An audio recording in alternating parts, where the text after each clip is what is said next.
शादी को अभी 10 दिन ही गुजरे थे कि सास पास बैठी हुई थी। अवनी बेटी, बस ऊपर वाला अब मुझे पोते का मुंह दिखा दे। भगवान मुझे एक प्यारा सा पोता दे देना तो मैं गोद में लेकर उससे प्यार भरी बातें करूंगी। अवनी सास की तरफ देख कर बोली, भगवान ने चाहा तो माँ जी जरूर आपकी ये ख्वाहिश भी पूरी हो जाएगी। अवनी खाना बनाने लगी। इतने में सुरेश आ गया। अवनी, कहाँ हो मेरी राजकुमारी? अवनी जल्दी से किचन से आई। आ गए आप? आज इतनी जल्दी आ गए? सुरेश आशिकाना अंदाज में बोला। क्या करूं मेरी जान, अब तो आपके बिना दिल ही नहीं लगता, दिन गुजरता ही नहीं। बस दिल चाहता है आपके पास रहूं, आपके साथ रहूं। अवनी सुरेश की आंखों में देखकर कहने लगी, सुरेश आप भी ना बस फिल्मी हो जाते हैं। जाओ जाकर चेंज कर लो, मैं आपके लिए चाय बनाती हूँ। सुरेश अवनी का हाथ पकड़कर बोला, अवनी बस हर वक्त काम ही करती रहती हो। अवनी हंसने लगी। सुरेश जाए, जाकर फ्रेश हो जाइए, बाद में बात कर लेंगे।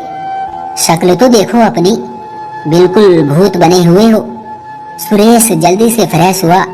ठंड बहुत ज्यादा थी। मन में सोचने लगा, इस सर्दी काश चाय के साथ पकोड़े होते तो मजा ही आ जाता। माँ के पास बैठ गया, माँ से बातें करने लगा। इतने में अवनी चाय लेकर आ गई और साथ में पकोड़े भी बना लिए थे। सुरेश के चेहरे पर हल्की सी मुस्कुराहट खुशबू से बिखर गई। क्या सच में ऐसा मुमकिन है? क्या ये कोई जादू तो नहीं हुआ? मेरे दिल में क्या है? अवनी को इसकी भी खबर हो गई। भला ऐसी भी मोहब्बत हो सकती है कि किसी की खामोशी को भी समझा जा सकता हो। अवनी सुरेश को चाय का कप थमाकर बोली, कहाँ गुम हो गए हैं आप? मैं जानती थी आपका दिल पकोड़े खाने को है। पता है कैसे? आप कल कह रहे थे बराबर वाले घर से पकोड़ों की खुशबू आ रही है। बस मैं समझ गई कि पकोड़े आपको पसंद हैं, इसलिए आपके लिए बना लिए। सुरेश मुस्कुराने लगा। खाना खाने के बाद टीवी देखने लगा। अवनी कमरे में पास ही लेटी हुई थी। कहने लगी, सुरेश मेरी बात सुनो। मैंने आपको कल भी कहा था आप अपने लिए कुछ नए कपड़े ले लो, लेकिन आप मेरी बात कहाँ सुनते हैं। सब कपड़े आपके पुराने हो चुके हैं, अपना भी कुछ ख्याल रखा करो। सुरेश ने अवनी के माथे को चूमा। अवनी, क्यों इतनी फिक्र करती हो मेरी? अवनी सुरेश का हाथ अपने हाथों में लेकर बोली, सुरेश आपके साथ ही तो मेरी दुनिया है।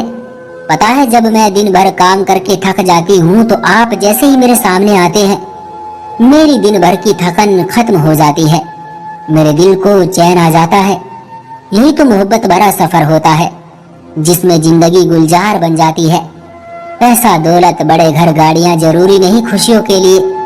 शादी को 1 साल गुजर गया था लेकिन औलाद न थी। भगवान से प्रार्थना भी बहुत की, लेकिन सब कुछ तो ऊपर वाले की मर्जी से होता है ना। सास बातों ही बातों में ताना दे दिया करती थी। कभी नंद तो कभी जेठानी की बातें सुननी पड़ती। अवनी बर्दाश्त कर लेती, रो रो कर चुप हो जाती और ऊपर वाले से प्रार्थना करती, हे भगवान मेरी प्रार्थना स्वीकार कर लो, मैं बहुत परेशान हूँ, मुझ पर रहम करो। अवनी रो रही थी। सास बात बात पर अवनी से झगड़ा करने लगी। 2 साल गुजर गए लेकिन भगवान की दया न हो सकी। न जाने कितनी बार सास और नंद ने सुरेश को दूसरी शादी को कहा था। अब तो सुरेश के भाई ने भी कह दिया था कि इसको तलाक देकर तुम दूसरी शादी कर लो, मगर सुरेश सबकी सुनकर चुप हो जाता था। वक्त गुजरता गया। 9 साल गुजर गए। अवनी मां न बन सकी। सुरेश यूं ही अवनी से मोहब्बत करता रहा। कभी अवनी को यह महसूस नहीं होने दिया कि मां न बनने की वजह से सुरेश की मोहब्बत में कोई कमी आ गई है। अवनी, ये देखो तुम्हारे लिए कितना प्यारा सूट लेकर आया हूँ। मार्केट गया था, एक शॉप पर देखा, मुझे बहुत पसंद आया, बस फिर तुम्हारे लिए ले लिया। अवनी सुरेश की मोहब्बत पर कुर्बान थी। सुरेश अवनी का बहुत ख्याल रखता था, हर छोटी बड़ी ख्वाहिश पूरी किया करता था।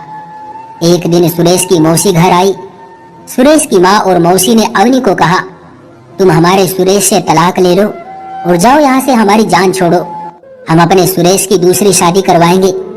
तू मरहूम औरत है, हमारे सुरेश के 9 साल खा गई तू। अवनी की आंखों से आंसू बहने लगे। मौसी जी, मेरा क्या कसूर है इसमें भला? मैं भी तो चाहती हूँ कि मेरी औलाद हो, लेकिन अब मेरे बस में कुछ है ही नहीं, तो मैं क्या करूँ? सास गुस्से में बोली, तो तुम्हारे बस में जो है वो करो ना। सुरेश की जान छोड़ो। आज अवनी का बर्थडे भी था। अवनी खामोश हो गई। अवनी रोते हुए बोली, ठीक है मौसी जी, मैं सुरेश को तलाक दे दूंगी, आप परेशान ना हो। सास अवनी की तरफ देख कर बोली, हमारा न सही बेचारे सुरेश पर ही कुछ रहम करो। सब मिलकर सुरेश की दूसरी शादी सुरेश की मौसी की दोस्त की बेटी के साथ करना चाहते थे। अवनी कमरे में बैठी बहुत रोई थी। फिर सुरेश की फोटो को सीने से लगाकर बोली, सुरेश, मैं आपकी खुशी के लिए आपसे दूर हो जाऊंगी। सुरेश ऑफिस से वापसी पर अवनी के लिए केक लेकर आया था। आज अवनी का बर्थडे था। घर आया तो मौसी भी आई हुई थी। मौसी के पैर छुए और पास बैठ गया, लेकिन आज अवनी नजर नहीं आ रही थी। अवनी को आवाज दी, लेकिन अवनी कमरे में ही बैठी रही। मौसी कहने लगी, मैं तो अपने सुरेश की दूसरी शादी करूंगी, अपने बेटे के लिए चांद सी बहू लाऊंगी। सुरेश हंसने लगा, मौसी जी, आप भी कैसी मजाक करती हैं। केक का डब्बा उठाया, कमरे में चला गया। अवनी बेड पर लेटी हुई थी। सुरेश पास बैठा और कहने लगा, अवनी, ठीक तो हो ना? आज खाना नहीं बना रही हो क्या? तुम्हारी तबीयत तो ठीक है ना? अवनी चुप रही। सुरेश ने कपड़े चेंज किए और फिर अवनी के पास आकर बैठ गया। अवनी मेरी जान, क्या हो गया तुमको? अवनी गुस्से से बोली, सुरेश, मुझे आपसे जरूरी बात करनी है। सुरेश पास बैठा था। बोलो मेरी जान, क्या बात करनी है तुम्हें? सुरेश ने अवनी के सामने केक वाला डब्बा रखते हुए कहा था। अवनी ने केक वाला डब्बा उठाकर फेंक दिया। सुरेश, मैं ज्यादा बात नहीं करूंगी, आप मुझे तलाक दे दो। सुरेश मुस्कुराकर कहने लगा, पागल, ये क्या कह रही हो? अवनी गुस्से से बोली, सुरेश, तुम दूसरी शादी कर लो।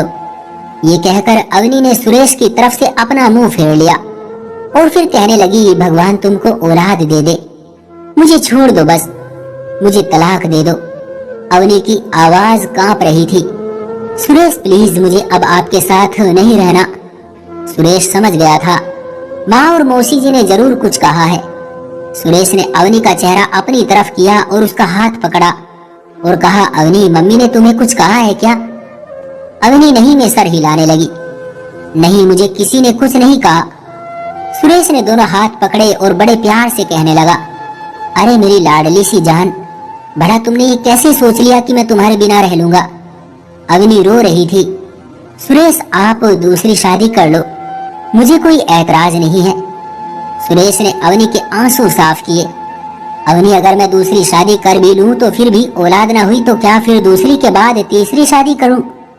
अवनी, अगर मेरे नसीब में औलाद है तो ऊपर वाला तुमसे ही देगा। आज तलाक की बात की है, आज के बाद कभी ऐसी बात ना करना। अवनी कहने लगी, सुरेश, बस मैं अब और ताने नहीं बर्दाश्त कर सकती। सुरेश ने अवनी का हाथ थामा, मौसी और माँ के पास गया। मौसी की तरफ देख कर बोला, मौसी जी, किसी की बेटी का घर उजाड़कर किसी और की बेटी का घर बसाने का आप कैसे सोच सकती हैं? और माँ, आप भी सुन लो, अवनी को तलाक देना तो दूर, मैं ऐसा सोच भी नहीं सकता। माँ, इसमें अवनी का क्या कसूर है कि आप इस बेचारी को मुझसे दूर कर रही हो? अगर आपको अवनी से दिक्कत है तो मैं भी अवनी के साथ घर से चला जाऊंगा। अवनी सिसकियां ले लेकर रो रही थी। सुरेश अवनी के आंसू साफ करते हुए कहने लगा, भगवान की जो मर्जी है, हम उसी में खुश हैं। फिर दोनों वापस अपने कमरे में आ गए। अवनी ने सुबह से कुछ नहीं खाया था। सुरेश अवनी को अपने हाथ से खाना खिलाने लगा और उनकी इसी चाहत पर ऊपर वाला भी खुश हो गया। दोनों ने भगवान से रो रो कर प्रार्थना की और फिर 1 साल बाद ऊपर वाले ने सुरेश और अवनी को एक खूबसूरत बेटा दे दिया। आज दोनों बहुत खुश थे। किसी की बेटी को औलाद की खातिर ना बदनाम करना, क्योंकि सब कुछ भगवान की मर्जी से होता है। सुरेश की तरह मोहब्बत करने वाले हम सफर बन जाओ तो फिर देखना जिंदगी कितनी आसान हो जाएगी। क्यों दोस्तों, सही कहा ना मैंने? आपकी क्या राय है इस कहानी के बारे में? कमेंट करके हमें जरूर बताएं। वीडियो को लाइक करके चैनल को सब्सक्राइब कर लीजिए। मुझे दीजिए अगली वीडियो तक इजाजत। तब तक के लिए धन्यवाद।